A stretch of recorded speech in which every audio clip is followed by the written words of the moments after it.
Welcome to electrical lecture series. In this lecture, I am going to discuss about Ohm's law, that is statement, applications and limitations of Ohm's law.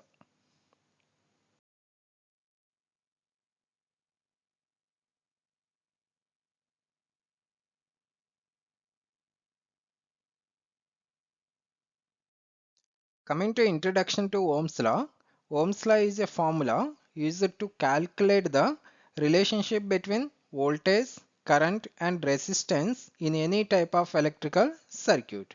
And Ohm's law was introduced by Simon Ohm, that is George Simon Ohm. That's why this law is also known as Ohm's law. Coming to statement of Ohm's law, it is very simple statement that is given as at constant temperature, the current flowing through an ideal resistor is directly proportional to the voltage applied to that resistor. I repeat, at constant temperature, the current flowing through an ideal resistor is directly proportional to the voltage applied to that resistor.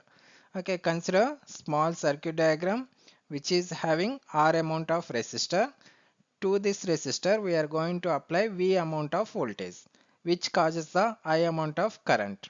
According to this statement we can consider as I, that is current is directly proportional to voltage. Otherwise we can write this formula as V is directly proportional to I. We can remove the proportionality constant by using some constant, that is V is equal to, we are considering constant value is R, that is proportionality constant is R. So we are going to get V is equal to R into I, otherwise V is equal to I into R. This is the formula for Ohm's law by using this statement. Coming to formula for Ohm's law, depending upon the relations between current, voltage and resistance, we can write the Ohm's law formula in three different ways. In three different ways. In that first one is when a known voltage, is applied to a known resistance, then the current flowing through that resistance is given as I is equal to V by R. I is equal to V by R.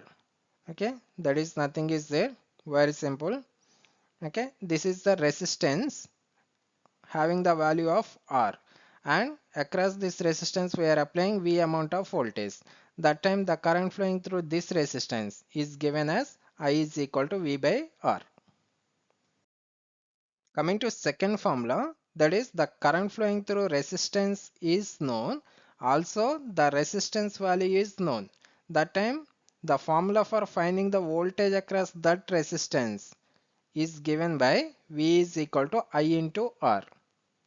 That is, if we know the current value and resistance value, then the voltage across that resistance is given as V is equal to I into R. This is the second formula for Ohm's law.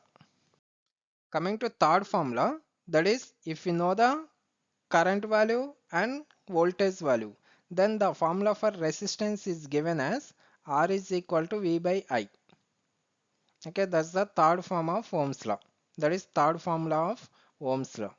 In this case, if you know the voltage value, that is voltage across resistance. This is our resistance and V is the voltage across resistance and I is the current flowing through resistance.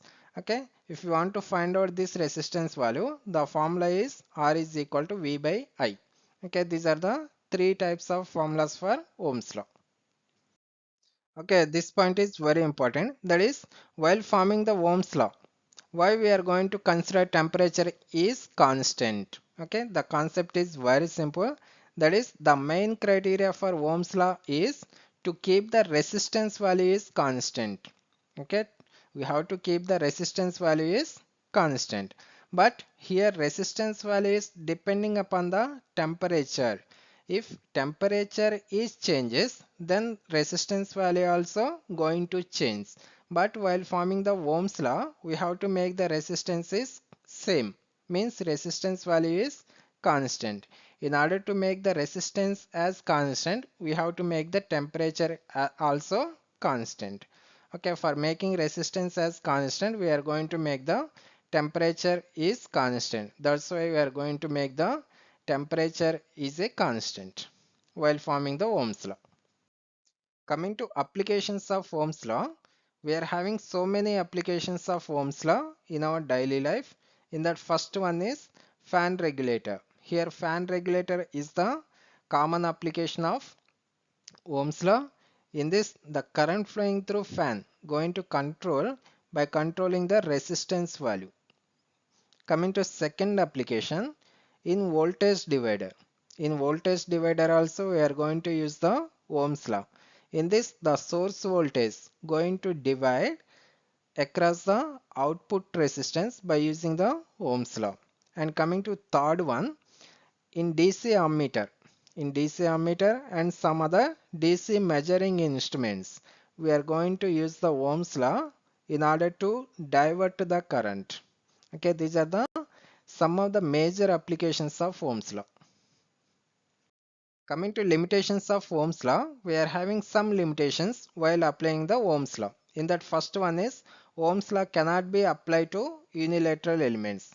Here the examples for unilateral elements are diode and transistors. Okay, unilateral elements are defined as the elements which do not have same voltage and current relations for both the directions of current. Okay, coming to second limitation, Ohm's law is not applicable for non-linear elements. Here the example for non-linear elements are thyristor and electric arcs, etc. And third one is Ohm's law is also not applicable for non-metallic elements. Here the example for non-metallic elements are silicon carbide. Okay, these are some of the limitations of Ohm's law. In the coming tutorial, we are going to discuss about concept of KVL and KCL. Those are nothing but Kirchhoff laws. Thank you.